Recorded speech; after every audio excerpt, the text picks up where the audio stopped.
अंधेरी रात, घना जंगल और उस जंगल के बीच बरसों पुराना एक वीरान डरावना किला। यहाँ सूरज की रोशनी भी आने से डरती थी। इस किले में रहती थी जुबैदा चुड़ैल, जिसका नाम सुनते ही अच्छे अच्छों के पसीने छूट जाते थे।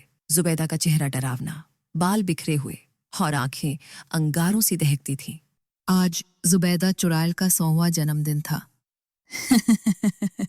हा हा हा, आज मेरी 100 साल की उम्र पूरी हो जाएगी।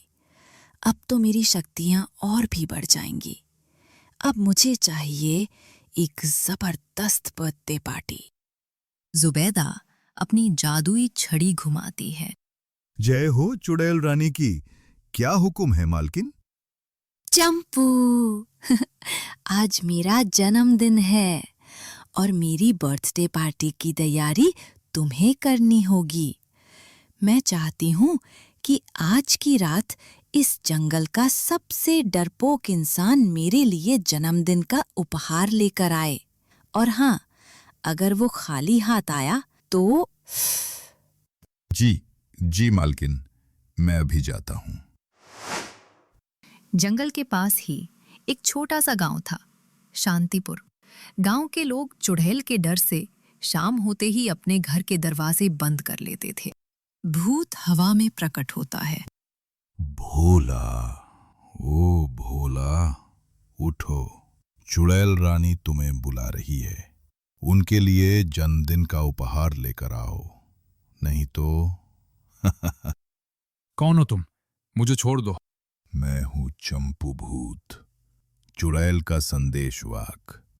जल्दी करो, समय कम है। किले पर रात के 12 बजे तक पहुंचना है। चलते चलते भोला उस डरावने किले के सामने पहुंचा।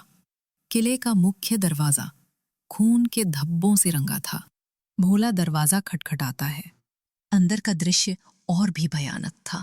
बीचों बीच जुबैदा चुड़ैल अपने सिंहासन पर बैठी थी और हवा में एक सड़ी हुई बदबू तैर रही थी। आ गया मेरा 100वें जन्मदिन का तोहफा। बोलो इंसान, क्या लाए हो मेरे लिए? चुड़ैल रानी, मेरे पास सोना चांदी या हीरे जवाहरात तो नहीं है, पर मेरे पास सबसे अनमोल चीज है। हाँ, अनमोल चीज? क्या बकवास है, जल्दी दिखाओ।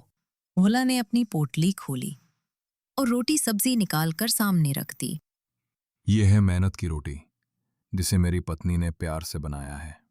चुड़ैल रानी, आप इतने सालों से यहाँ अकेली हैं। मुझे लगा कि शायद आपने कभी प्यार का स्वाद नहीं चखा होगा। प्यार? जुबैदा ने आज तक सिर्फ नफरत, लालच और डर देखा था। किसी इंसान ने पहली बार उसे कोई उपहार दिया था, डराने के लिए नहीं, बल्कि प्यार से।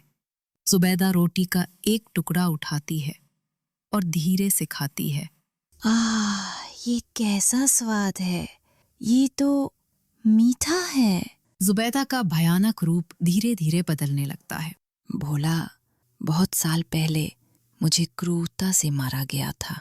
मेरी आत्मा नफरत से भर गई थी और मैं चुड़ैल बन गई। लेकिन तुम्हारे इस प्यार भरे उपहार ने मेरे अंदर की सारी नफरत जला दी। आज मेरा श्राप टूट गया। धन्यवाद भोला, तुमने मेरी आत्मा को आजाद कर दिया। जाओ भोला, अब ये किला और ये जंगल शांति से भर गया है। और हाँ, मेरी तरफ से जन्मदिन का उपहार। फिर भोला अपने घर आ जाता है और अपनी पत्नी को सारी बात बताता है। मेरे स्वामी, आप जिंदा हैं। हाँ राधा, मैंने उस चुड़ैल को प्यार का तोहफा दिया और उसने मुझे जिंदगी का तोहफा दे दिया।